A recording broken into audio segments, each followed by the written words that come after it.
आप कर रहे हैं क्लास 10th की तैयारी, आप कर रहे हैं बीएसएबी यानी बिहार बोर्ड क्लास 10th की तैयारी, तो ये वीडियो है सिर्फ आपके लिए। अगर आपने इसको आखिर तक देख लिया तो आपको 100 में से 100 नंबर लाने में आपको कोई नहीं रोक सकता, बल्कि 100 तो 100 आपको टॉप करने से कोई नहीं रोक सकता। ये 15 दिन की जो स्ट्रैटेजी है, अगर आप इसको कर लेते हैं, अगर आप इसमें तैयारी कर लेते हैं, इसको फॉलो कर लेते हैं, तो आप बिहार के टॉपर बन सकते हैं। चलिए तो शुरू करते हैं ये स्ट्रैटेजीज़ को देखना और उसी स्ट्रैटेजीज़ को करेंगे फॉलो। उसके बाद आपके एग्ज़ाम में आपके नंबर आपके पास। तो चलिए देखते हैं। सबसे पहला जो है, आपको सबसे पहले जो ध्यान देना है वो है स्टडी शेड्यूल में। आपको स्टडी शेड्यूल बनाना है, यानी पढ़ने के लिए वक्त को तयन करना है, समय का प्रबंध करना है। यानी 24 घंटे हैं तो 24 घंटे को बांट देना है कि कब किस तरीके से पढ़ाई करनी है।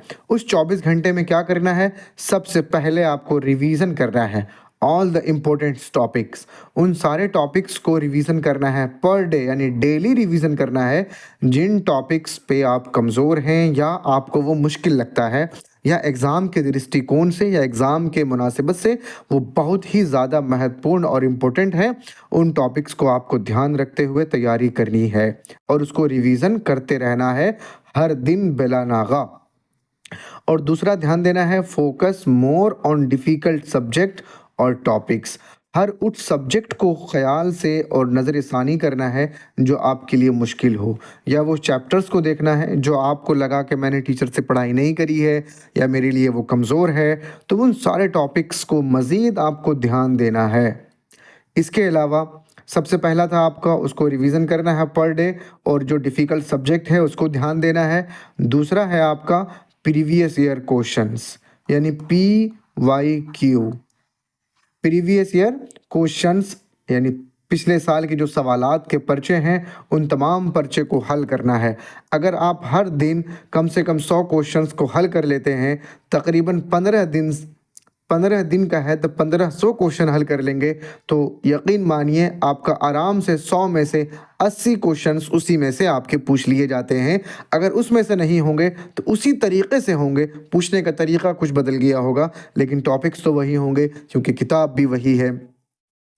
और दूसरा आपको ख्याल रखना है टाइम मैनेजमेंट का।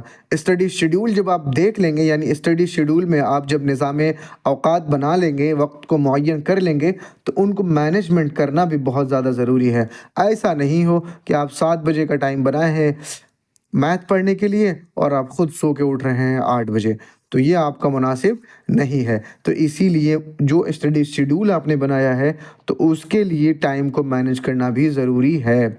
अब स्टडी शेड्यूल जब आप बना लिए होंगे तो allocate specific time for each subject, यानी 24 घंटे में से मान लीजिए कि 8 घंटे आप पढ़ाई करते हैं तो हर 2 घंटे को आप बांट दीजिए पार्टिकुलर सब्जेक्ट के लिए, पार्टिकुलर विषय के लिए, कि उस विषय की तैयारी 7 to 9 करना है, फिर ब्रेक लेना है, फिर 10 to 12 उर्दू की तैयारी करनी है। इस तरीके से टाइम को मैनेज करना है। लेकिन याद रहे कि हर पढ़ाई के बाद, हर सब्जेक्ट को कंप्लीट करने के बाद आप एक छोटा सा ब्रेक लीजिए, टी पी लीजिए या कॉफ़ी ले लीजिए या पानी ले लीजिए या दोस्तों से थोड़ा सा बात कर लीजिए ताकि आप रिफ़्रेश रह सकें। दोस्तों से बात कीजिए, रिफ़्रेशमेंट का सबसे अच्छा तरीका है। अगर आपके दोस्त आपके साथ हैं, पढ़ाई कर रहे हैं या वो आपके साथ रहते हैं तो या हॉस्टल में हैं आप, तो बिल्कुल एक छोटा सा ब्रेक लीजिए और एकदम दिमाग को फ्रेश कीजिए, फिर नए तरीके से दिमाग को तैयार कर लीजिए और फिर से पढ़ाई शुरू कर दीजिए।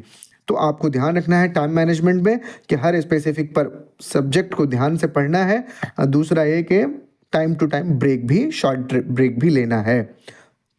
इसके बाद अब तीसरा पॉइंट आपको ध्यान रखना है कि अगर आप चाहते हैं कि एक्स्ट्रा हेल्प आप ले सकते हैं फ्रॉम माय यूट्यूब चैनल। मेरे यूट्यूब चैनल में क्लास 10th और 12th की मुकम्मल तैयारी कराई तो जाएगी 2026 वाले बैच के लिए, लेकिन फ़िलहाल अभी सिर्फ उर्दू जो सब्जेक्ट है उसके लिए अवेलेबिलिटी है, यानी उर्दू क्लासेस के तमाम मारूज़ी सवालात उसमें पेश किए गए हैं। अगर आप उनको देखिएगा, उसको समझिएगा तो बहुत ही आसानी आपके लिए होगी। तो मैंने आपको यहाँ पे आप देखें कि I have created special class 10th and 12th coaching videos to help student like you, यानी क्लास 10th और 12th के तमाम स्टूडेंट को मददगार होगी ये यूट्यूब चैनल। आप इसको देखते रहिए और इसको खूब समझिए और एग्ज़ाम में खूब नंबर लेकर के आइए। अगर आपने अभी तक सब्सक्राइब नहीं किया है मेरे चैनल को तो ज़रूर से ज़रूर सब्सक्राइब कीजिए और लेटेस्ट जो लेसन है, जो सबक है, उसको भी देखिए। ये आपका प्लस पॉइंट हो जाएगा। अब चौथा पॉइंट की तरफ चलते हैं। आपने स्टडी शेड्यूल बना लिया, आपने टाइम को मैनेजमेंट कर लिया। अगर आपको ज़रूरत पड़ी मेरी तो राही रैंकर यूट्यूब चैनल को आपने सब्सक्राइब कर लिया। प्लस ये कि तमाम सब सारी चीज़ें हो जाएंगी, आपके पास हो जाएंगी, तो उसके बाद आपको जो करना है वो राइटिंग प्रैक्टिस करना है।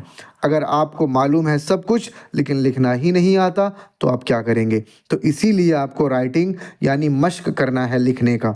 क्या करना है? मश्क करते रहना है।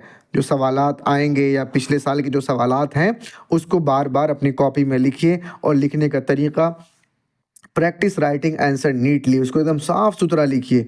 स्ट्रक्चर्ड मैनर, यानी देखिए मैं एक चीज़ आपको बता देता हूँ, इसके बाद वाले वीडियो में इंशाल्लाह मैं आपके सामने बताऊँगा अभी कि कॉपी कैसे लिखते हैं, लेकिन मैं एक बात बता देता हूँ, ब्लू और ब्लैक पेन का इस्तेमाल आपको करना है। ब्लू और ब्लैक पेन का आपका इस्तेमाल करना है। प्लस ये कि ब्लैक से आप क्वेश्चन लिखें और उसके बाद आंसर लिखें।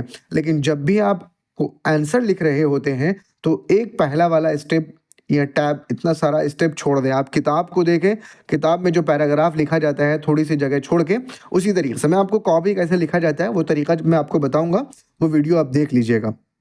चलिए, तो क्या करना है? नीटली और स्ट्रक्चर्ड वे में, यानी एकदम बिल्कुल तरीके से होना चाहिए। पहले ऑब्जेक्टिव, फिर इस तरीके से जो भी सवालात हैं, ताकि मुमतहिन जो एग्जामिनर है उसको चेक करने में बहुत ही आसानी हो। दूसरा पॉइंट आपको याद रखना है, work on your speed to complete the exam on time. लेकिन स्पीड भी देखते रहना है, ऐसा नहीं कि नीट और क्लीन के चक्कर में मामला सारा गुल हो जाए, ऐसा भी नहीं होना चाहिए। बल्कि आपको अपनी स्पीड को भी मेजर करना है, आपको अपनी स्पीड को देखते रहना है कि मैं कितनी देर में क्या लिख पा रहा हूँ या लिख पा रही हूँ। इस तरीके से आपको अपने आप में ख्याल रखना है। ये चीज़ कब आएगी? जब आप प्रैक्टिस कर लिए होंगे। जब आप ज़्यादा से ज़्यादा प्रैक्टिस करेंगे घर में तब आपका एग्ज़ाम बहुत अच्छा जाएगा। इसके बाद ये लास्ट पॉइंट है लेकिन बहुत ही ज़्यादा ज़रूरी है, याद रखो स्टूडेंट, अगर इसके बिना आप जा रहे हो तो एग्ज़ाम बिल्कुल बेसूद और बेमफाद है आपके लिए। सबसे पहला हेल्थ और माइंडसेट। आपका जो हेल्थ है, आपकी जो सेहत है वो बहुत ही अच्छी होनी चाहिए, एकदम तंदुरुस्त चकाचौंध होना चाहिए। और दूसरा ये है माइंड सेट, आपका जो माइंड है वो क्लियर होना चाहिए, यानी उर्दू के पेपर के दिन उर्दू वाला माइंड हो आपका, यानी गालिब समा रहे हो दिमाग में, मिर्ज़ा गालिब, मीर तकी मीर आपके ख़यालों में आ रहे हों, जॉन एलिया आ रहे हों, और नज़ीर अकबराबादी हो आपके दिमाग में, निगार अजीम आबादी हो। इस तरीके से तमाम शोरा हैं, उनके अशारात आपके दिमाग में घूम रहे हो, यानी जहां आप गुजरें तो लगे कि उर्दू की खुशबू आ रही हो। इस तरीके से माइंड सेट तैयार करें और इंग्लिश के दिन जाएं आप तो ऐसा लगे कि आप खुद इंग्लिश देने नहीं बल्कि खुद विलियम शेक्सपियर पधारे हुए हैं। इस तरीके से तैयारी करनी है और माइंड सेट को तैयार कर देना है। ठीक है, हेल्थ को भी, सेहत को भी ख्याल रखना है और माइंड सेट को भी तैयार कर देना है। Enough sleep before the exam, जिस दिन एग्ज़ाम हो उस दिन एकदम एक डीप स्लीप लीजिए, एकदम बिल्कुल खो जाइए, ऐसी नींद लीजिए कि मुंह की मिठास चेंज हो जाए। और इसके बाद लास्ट पॉइंट ये है कि stay confident and avoid stress. कोई भी बात, कोई भी अगर घर में परेशान है आप तो उस परेशानी को अभी फ़िलहाल कान में रुई ठोसिए और तैयारी में लग जाइए। स्ट्रेस लेने की ज़रूरत नहीं है।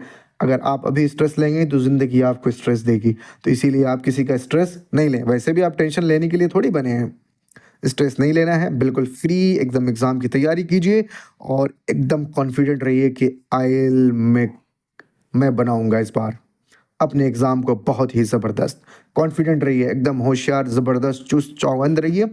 और इस तरीके से अगर इन तमाम चीज़ों को आप फॉलो करते हैं तो यकीन मानिए आपको 100 में से 100 लाने में कोई नहीं रोक सकता।